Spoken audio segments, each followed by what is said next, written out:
So let's challenge your narrative a little bit.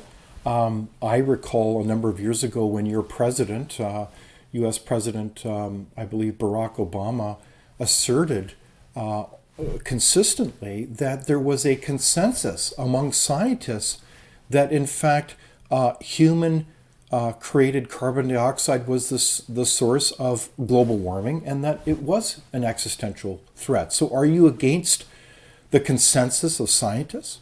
Well, that's not how science works. Michael Crichton famously said, if it's science, it's not consensus. And if it's consensus, it's not science. In science, the scientific method demands that we look at all data that's available and challenge these notions. And by blocking out anything that disputes this narrative of a climate crisis driven by CO2 and warming, that's just not part of the scientific process.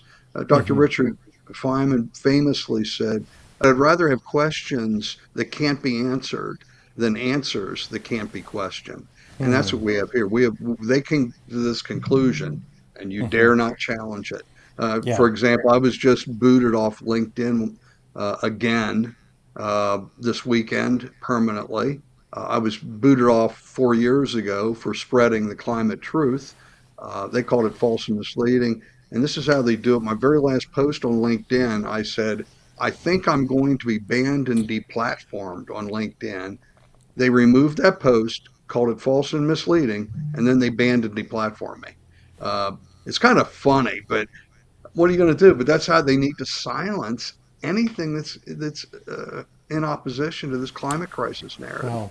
So help us understand what's going on because I think in the larger public sphere, a lot of members of the public are bewildered by all this talk that, you can hear Greta Thunberg saying, how dare you, and that the world's coming to an end. I hear Al Gore saying the oceans are boiling.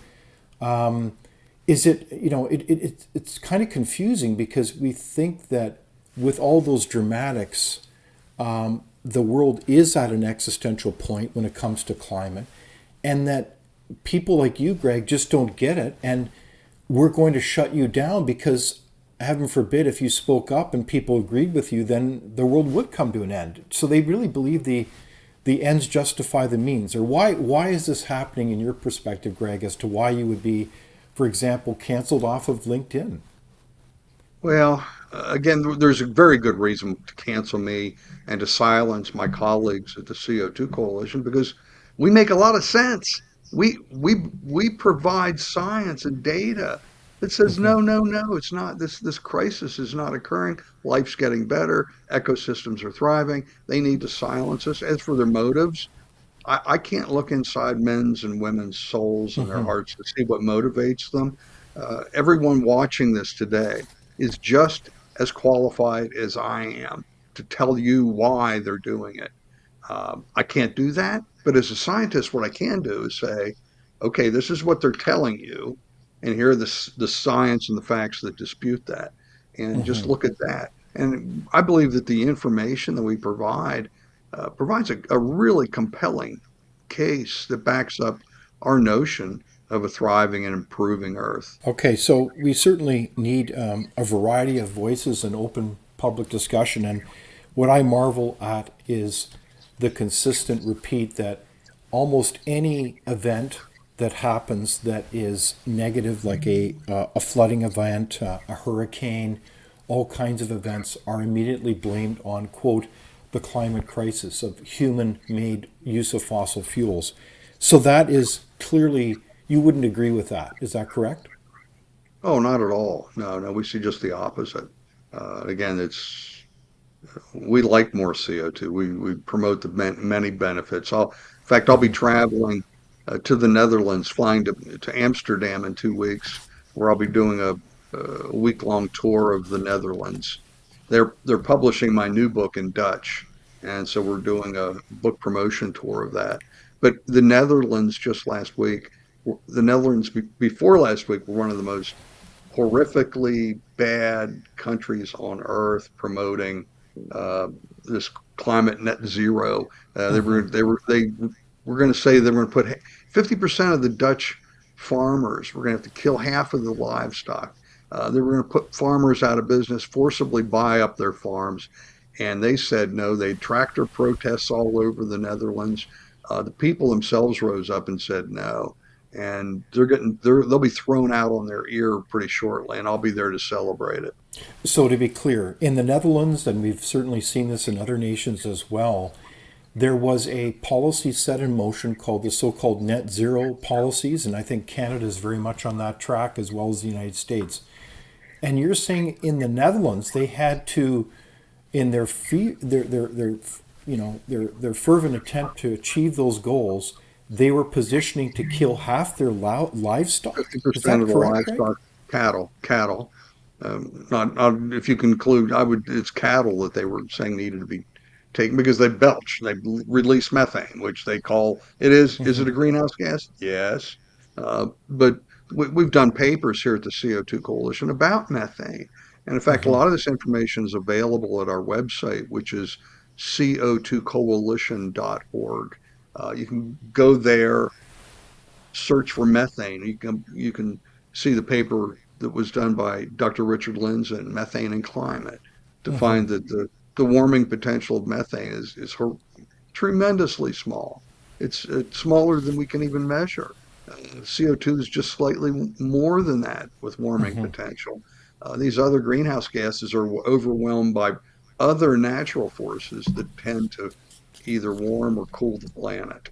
So, in this context, there's a whole raft of policies that are being pursued in the name of saving the planet from climate change. In Canada, we have the so called just transition, which will really arguably transform every aspect of our lives as they work to shut down Canadian oil and gas, as they look at and all those costs are they cascade through every industry, whether it's forestry, agriculture, as we just talked about a little bit, whether it's manufacturing. I mean, it's every sector is lined up like a domino that will be impacted by these policies. From your perspective, what are the impacts that affect people's daily lives that we should be concerned about here? It might be easier for me to tell you what won't be affected. Here in the United States, we've got the Environmental Protection Agency, the EPA. We've got the Department of Energy led by Jennifer Granholm.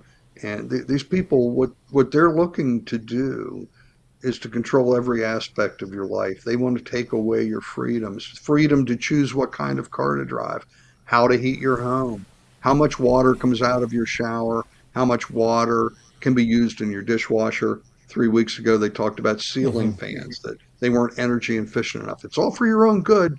Don't you understand? We want you to save money, and it'll cost you more to buy it, but you'll make up for with the energy savings in 30 or 40 or 50 years. So just don't you worry if it's things get more expensive. They want to control what you eat. They don't want you eating meat.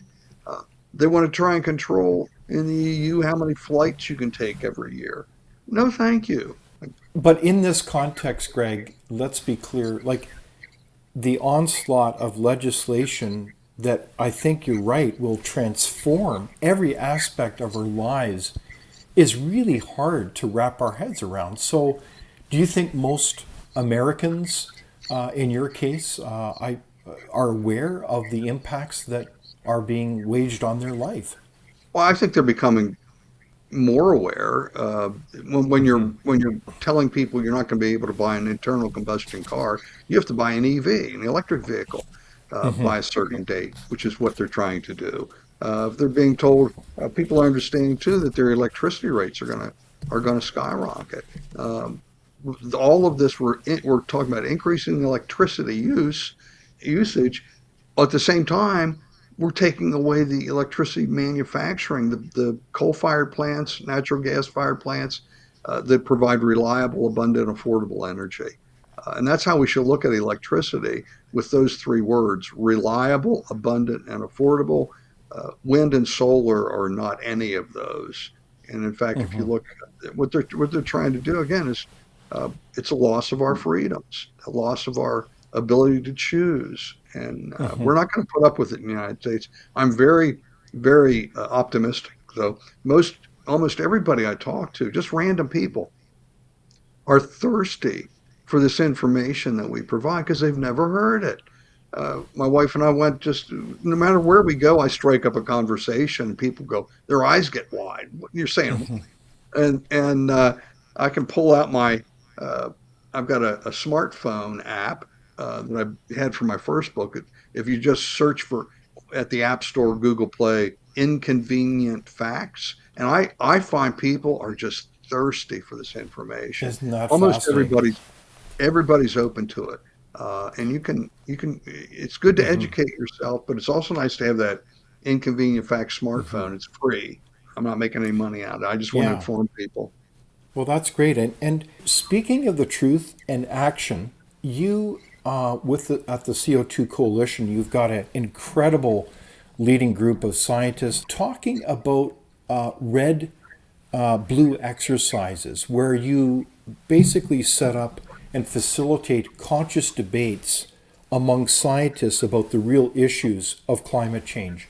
Can you tell us what a red blue exercise is and why that is important for helping the public policy process? Oh yeah, that's what Dr. Happer, when for the year that he spent in the Trump administration, that's what he was advancing. These red team, blue team exercises were one group of 20 scientists takes the red position that might be that there's a climate crisis that needs solved and CO2 is a danger. The blue team would take just the opposite, that CO2 is no, no, no, it's not a danger, it's a benefit. And you have it out. But they won't debate us. I did participate in one debate at Cornell University a few years ago, but these things are rare, and because they say, well, there's no need for a debate, the science is settled. There's a consensus. Everyone agrees. Well, no, no, they don't actually. Many, many thousands of scientists don't agree with that. We certainly don't here at the CO2 Coalition. We say it loudly and proudly. And we provide those pesky facts that keeps getting in the way, that keep getting in the way of a good, really climate crisis narrative.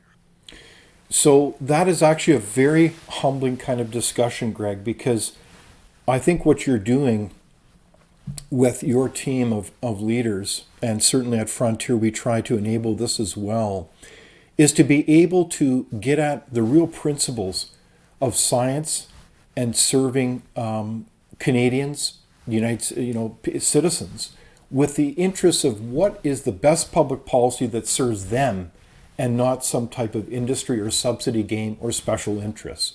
And so I want to commend you very much, Greg, for your courage and your leadership and joining us here today in this discussion.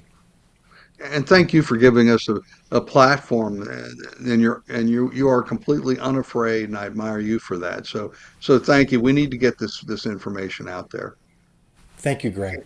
Without open discussion and debate, you're not thinking, nor are you free. Comment below. We'd love for you to join the conversation.